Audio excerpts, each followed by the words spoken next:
La siguiente es una conversación con Aldo Pagliari, que es jefe del CESAC 20, o sea, Centro de Salud 20, dependiente del Hospital Piñero. Está situado en el barrio Padre Ricciardelli, llamado anteriormente Villa 1114, en el sur del barrio de Flores, en el extremo sur del barrio de Flores, una de las zonas más castigadas, más marginalizadas de la ciudad de Buenos Aires. Esta conversación tiene dos tramos para hacerla más abordable, el tramo A y el tramo B, que te invito a escuchar ahora. Hoy estoy conversando con Aldo Pagliari, es jefe de un CESAC, o sea, un centro de salud de la ciudad de Buenos Aires, en la zona sur de la ciudad, y hace 30 años que es trabajador de la salud en la ciudad. A Aldo lo conozco desde el tiempo en que estudiaba en la Facultad de Psicología y yo andaba también por ahí. Quiero hablar con él de algunos recuerdos, porque podría hablar acerca de la actualidad y la gestión y la salud mental en la zona sur de la ciudad, pero me parece que para el tipo de conversaciones que suelen escuchar ustedes, viene bien hablar de otras escenas, que son 2001 y tal vez lleguemos un poco a pandemia. Pero Aldo es muy conversador, así que tal vez no lleguemos a las escenas de pandemia. Y vamos a tener de fondo a un ladrido, porque no estamos en el medio del campo, pero sí estamos cerca de una casa con un hermoso perrito. Aldo, gracias. Gracias. Al contrario, buenas tardes. Bueno, Aldo, me interesa saber 2001 en el sur de la ciudad, en los centros de salud, en los barrios más populares, más olvidados o marginalizados de la ciudad. ¿Qué recordás vos desde tu lugar de trabajador de la salud? ¿Alguna escena que recuerdes emblemática o una charla tal vez? Bueno, no sé si emblemático. Lo primero que surge de esos años es la urgencia, la necesidad, el hambre, digamos, las situaciones exageradas, digamos, ¿no? Eso que fue a lo que fuimos llegando. En los barrios más pobres, más humildes de la ciudad, entiendo que lo más difícil, lo más así había sido en el 89, uh-huh. Que ahí no había red, digamos, fue la hiperinflación, se fue armando y ahí se fue construyendo toda una red, digamos, a partir de la desesperación, ¿no? O sea, vos me referís entonces, del 2001 saltamos un poco más hacia atrás, hacia el 89, 1989, que fue la primer hiperinflación que vivimos y donde no había ningún tipo de organización, red, ayuda. Y no había, o sea, se fue generando muchas cosas que empezaron como ollas populares, que fueron a partir de eso comedores comunitarios, uh-huh. y mucho después planes, pero la situación de cómo la plata se diluía llevaba a una situación de pobreza, una agudización de la pobreza, digamos, ¿cierto? Entonces los sectores más populares la pasaron peor en esa época. ¿Peor que en el 2001? Claro, en el 2001 también la pasaron mal, pero ya había una red armada de sostener lo mínimo, de sostener la vida cotidiana. O sea que la desesperación del 89 creó, por ejemplo, un sistema de ollas populares, comedores. Sí, ollas populares que después vino en comedores. En comedores, claro. Y eso con participación, por lo menos ahí en el Bajo Flores, comedores que no solo eran lugares donde se iba a comer, sino que funcionaban también como lugares de juntarse, de construcción social, de construcción política. Estas cosas iban pasando. Uh-huh.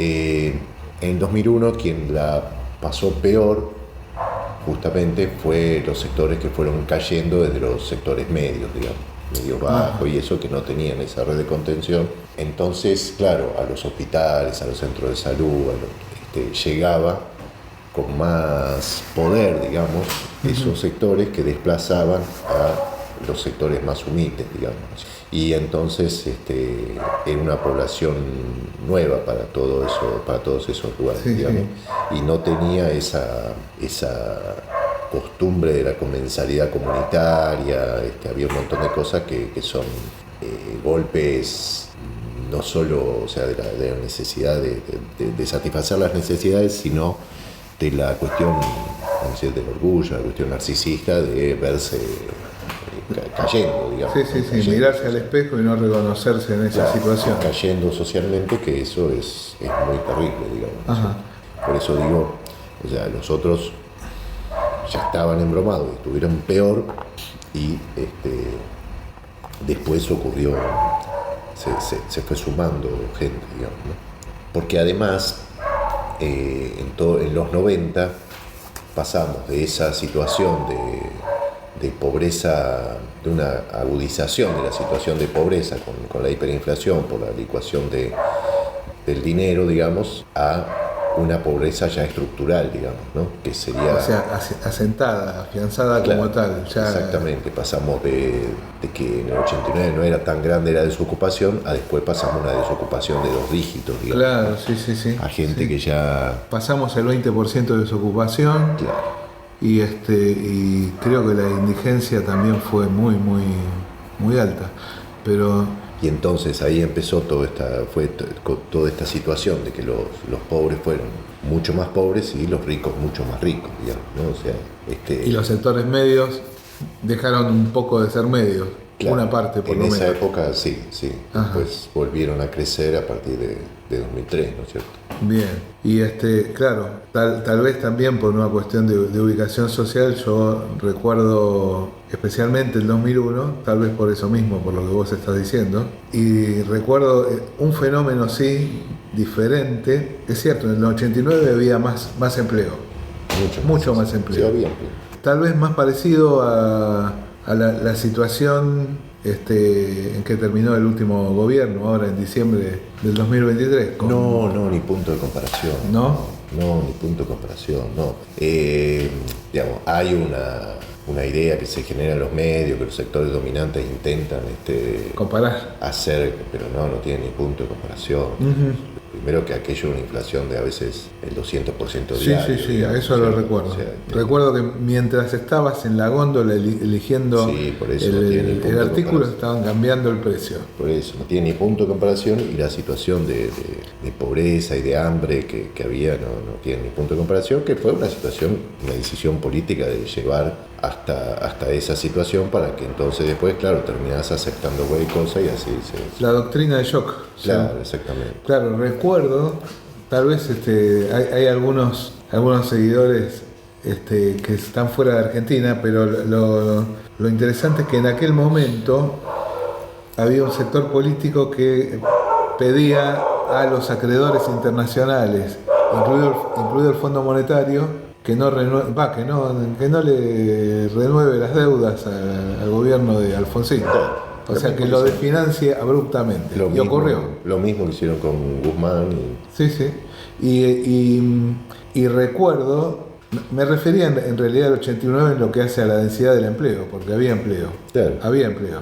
Y había empleo, y además recuerdo que había amigos que trabajaban en empresas que en vez de liquidarle mensualmente, le empezaban a liquidar semanalmente o cada vez que entraba plata en la empresa le liquidaban, porque era plata que, con el nivel de inflación que había, que 2 dígitos diarios, esa plata, si no la tenían en la mano, se licuaba. Claro, por eso es que hablaba de que era una agudización de la situación de pobreza y hambre en ese momento. Esa situación, después en los 90, pasó a ser estructural, digamos. Entonces, ¿qué pasa? Había toda una población, o sea, un porcentaje muy importante de nuestro país, que cotidianamente vivió y creció en situaciones de indigencia, digamos.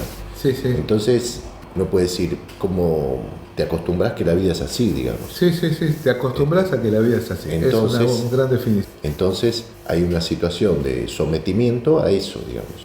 Acostumbramiento a que la vida es así. Claro. Bien. Y decime, desde el punto de vista en salud, te voy a abrir como una nota al pie. ¿Recordás el tipo de demanda que había?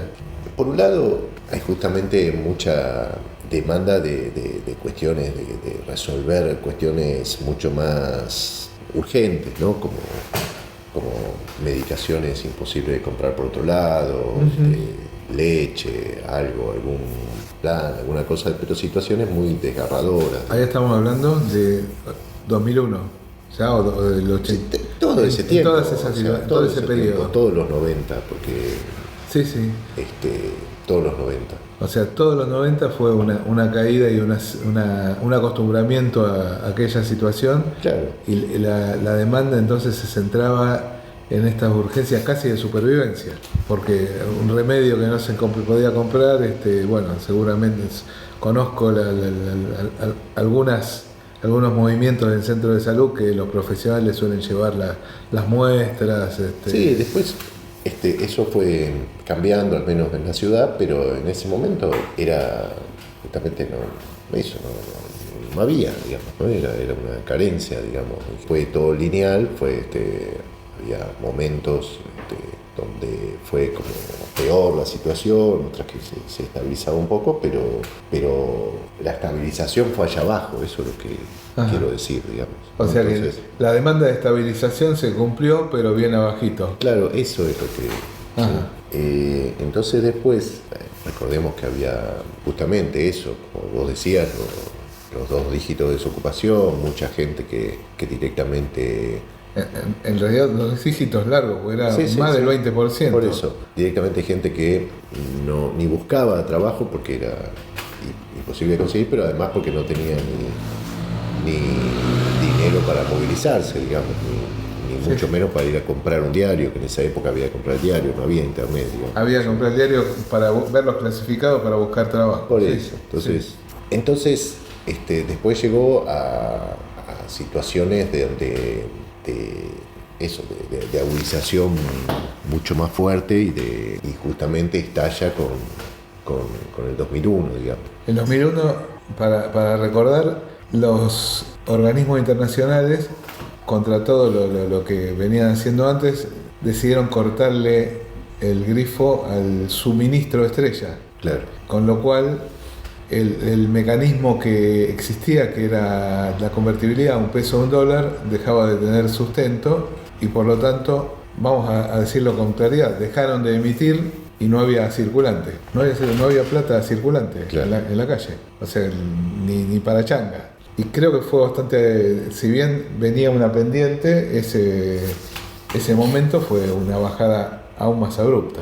Y yo creo que eso llevó justamente a la situación de explosión que tuvimos y eso, es porque, bueno, o sea, por ejemplo, qué cosas nosotros empezamos a trabajar en el barrio para fines de los 90, cómo hacer para que los niños y las niñas vayan a la escuela, ¿no? Ups. Porque había... O sea, la intervención de salud era muy... Muchísima población que no iba a la escuela, digamos. Chicos que tenían que estar en primero, segundo, tercer grado, que directamente no iban. O sea, que había una destrucción social, digamos, del entramado social enorme, producto de eso, de que no había... No es que no había futuro, no había presente, digamos. Ajá. ¿No? Esa era la situación. Entonces, bueno, justamente ir a la escuela no tenía ni sentido, ni había posibilidad de pensar, Aldo, pensar todo eso. Como personal de salud, junto con el equipo, ¿se encargaban de promover eso? Sí, como acción de salud? Sí, claro, con otra, o sea, había gente que trabajaba en educación, gente que trabajaba en distintas áreas que organizábamos ese tipo de trabajo, digamos, ¿no? Vamos a hacer una pausa a ver si el perrito se calla. Bien, estuvimos hablando con el perrito y nos dijo que por un ratito va a parar, no tenemos garantía. Pero bueno, me estabas contando acerca de esta acción que lo hacían con otros actores sociales. Claro, sí, con distintas... Eso, trabajadores de educación, de desarrollo social, que tenían ganas, algún compromiso y se iba armando todas esas cosas, ¿no? Y decime, en aquel tiempo, porque vos trabajás en lo que vulgarmente se conoce como villa. Sí.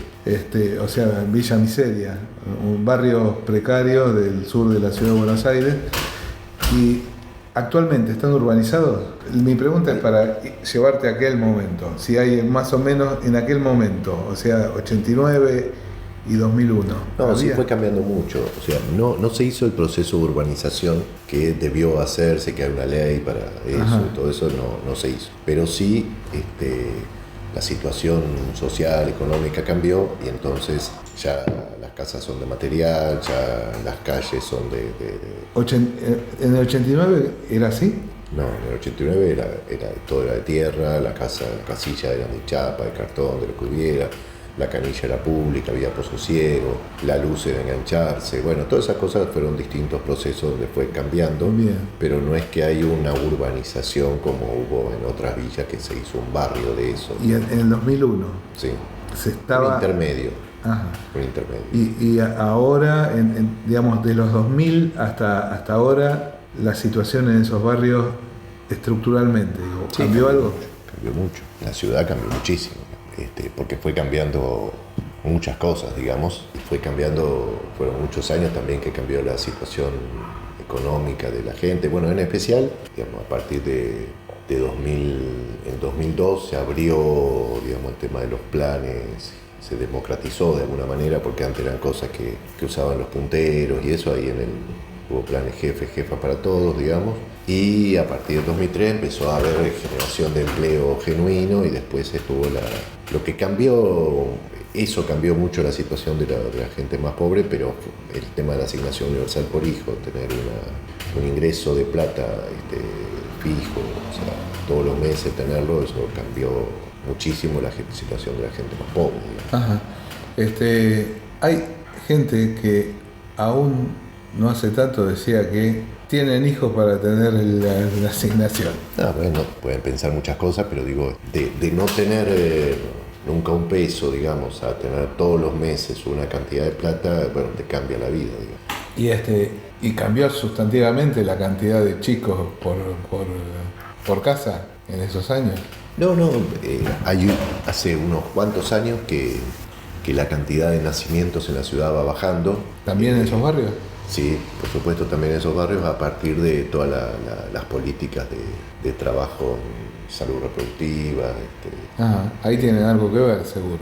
Sí, seguro, claro que sí, pero digo, es no solo ahí en el barrio, sino en general en la ciudad, digamos, ¿no? O sea, hay está estudiado, digamos, hay números como ha decrecido la tasa de natalidad y también, algo de lo que preguntabas, van cambiando el grueso de la forma de los cuerpos, de los percentilos, de las niñeces, digamos, porque bueno, o sea, una cosa es comer todos los días, otra cosa es comer cada tanto, o